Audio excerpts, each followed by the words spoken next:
Hi, shout out Jeremy's TV at sa lahat ng viewers. Thank you sa lahat sa inyo sa suporta ninyo sa amin. Mag-iingat kayo and God bless you.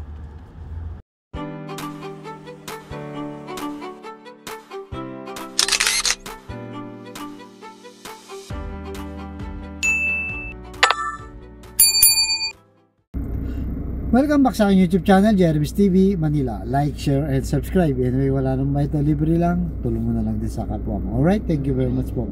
So, topic natin ngayon for today's video mga kaiskonyans. Si PBBM, pinag-resign po ang lahat ng kanyang mga gabinete. Diba? Kahapon po, yan ang laman ng balita. Magpasa hanggang ngayon para daw mabigyan ng pagkakataon o masuri, maimbestiga o ma-check yung performance ng kanyang mga cabinet member. Dahil 3 taon na nga naman, parang wala pa kasi po tayong maramdaman, no? Lumalabas sa survey na bagsak ang performance ni Pangulong Duterte. Itong mga latest lang na lumabas. Kaya bukod dyan, sa nakaraang election, no, yung kanyang mga in-endorse, halos nangalahati lang. Ibig sabihin parang hindi naniwala ang taong bayan kay Pangulong Bongbong Marcos o sa mga kakayahan na kanyang ini-endorse. Diba? Pagdating naman dito sa Maynila, mga kaiskonyans, pabor po ba kayo o hindi na gagawin din yan ni Yorme na bago siya umupo o pag-upo niya, okay, pag-upo niya, no, magko-call din pa siya ng resignation sa lahat po ng department heads ng Manila City Hall, di ba? Kasi yan po nagiging issue, no? Kung maalala nyo, mga kaiskonyans, no? Itong si Mayora, ito yung tinuturo dati na dahilan. Yung mga iniwan daw na department heads ni Yorme, mukhang nagkukutsabahan daw, di ba? Kung kaya parang sinasabotahe yung kanyang pag-gobyerno. Isang particular na binanggit niya yung sa Manila Traffic Bureau, di ba? Ang kinukwento niya dati sa kanyang mga interview na hindi rin nakukuha yung mga collection, yung target nila, hindi nila nakukuha. Kaya sabi niya, sinisita niya, kaya hanggang sa mag-resign na daw siya. No, yung Traffic Bureau ng head na yan. Pangalawa, dun sa Lionel, di ba? Yung sa basura, tinuturo din niya na malapit daw yan kay Yorme. Diba? Sinasabi niya na kakilala niya kasi si Yorme yan. At mukhang kinuntsaba rin sa basura kung kaya nagkaroon ng problema. Pero alam naman natin ang istorya, diba? Na talagang ayaw nang makialam o maipit ng Lionel. Bukod dun sa naiwang kalahating bilyong utang ng Manila City Hall, no?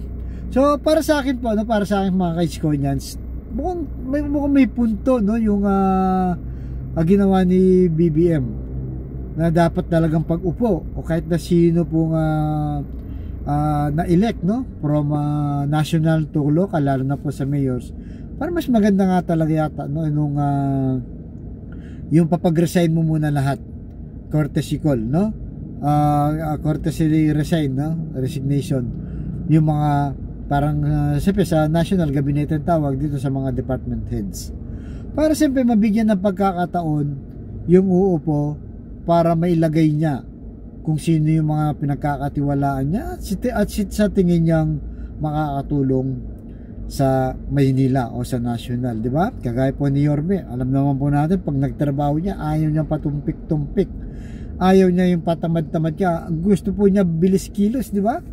Ngayon pa nga lang, di pa siya nakaupo, may naka-schedule na sa June 30 ng hapon, nilabas na po na maglilinis na, marami na siyang gagawin, marami na po na yung i-cover. At kung maayos naman, di ba, yung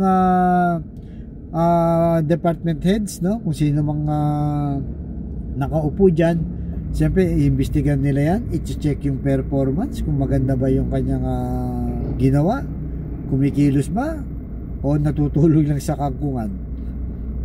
So yung mga nang pe-perform, sure ball yun, kailangan talagang i-maintain po, no? O i-retain na kumbaga ibalik sa pwesto pagkatapos mag-resign. At yung hindi naman kailangan ng sibakin, no? Kailangan wala na, no? tatanggalin na po para hindi na mahawa pa yung iba.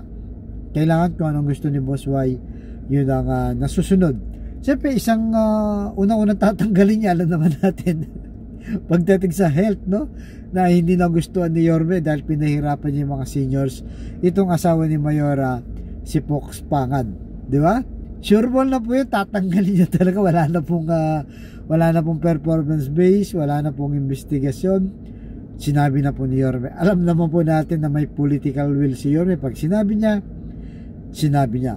Pag hindi na naaayon sa taong bayan ang ginagawa mo, sibak ka talaga kay Boss Y. So yun po, no, kayo mga Iskoyans, ano pong masasabi nyo? Pabor po ba kayo o hindi sa pagsibak o sa pag-resign ng mga department heads sa City Hall para pag-upo niya, di ba? Yung kanyang team, dire-diretso ng trabaho, bilis kilos kagad, action kagad, no? Para hindi po na mahawahan ng ibang mga patamad-tamad na mga department heads. At ano na rin to, no? Parang respeto na rin. Di naman po bawal to kahit sa national ginagawa ngayon. Kagaya niyan, Pangulong Bongbong Marcos, ginawa rin ni Pangulong Duterte yan, ginawa rin yan ni dating Presidente GMA, di ba? GMA Arroyo, di ba? Yan, ginawa na rin po yan. Kaya para sa akin, no, sariling opinion ko, dapat ganun po. Pag upo ni Yorme, lahat sila magsipag-resign na po para ma-check ni Yorme. Isa pa yung mga loyalty, no? Baka mamaya mayroon nang sasabotahe sa kanya. Alam naman natin, malalaman naman ni Yorme yan pag along the way, no? Habang tumatakbo yung kanyang termino. Pero siyempre, mas maganda na yung makasiguro siya para wala nang nagiging sagabal. Alright, so mamaya mga Iskoyans, no? Magla-live po tayo, pag-usapan po natin na mas malalim to para makuha natin yung mga opinion.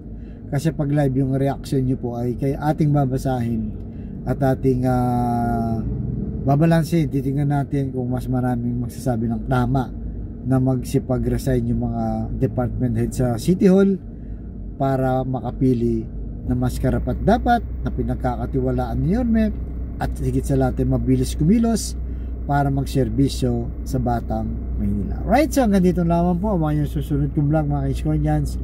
Thank you very much po at pagpalain tayo ng poong may kapal. Manila, God first.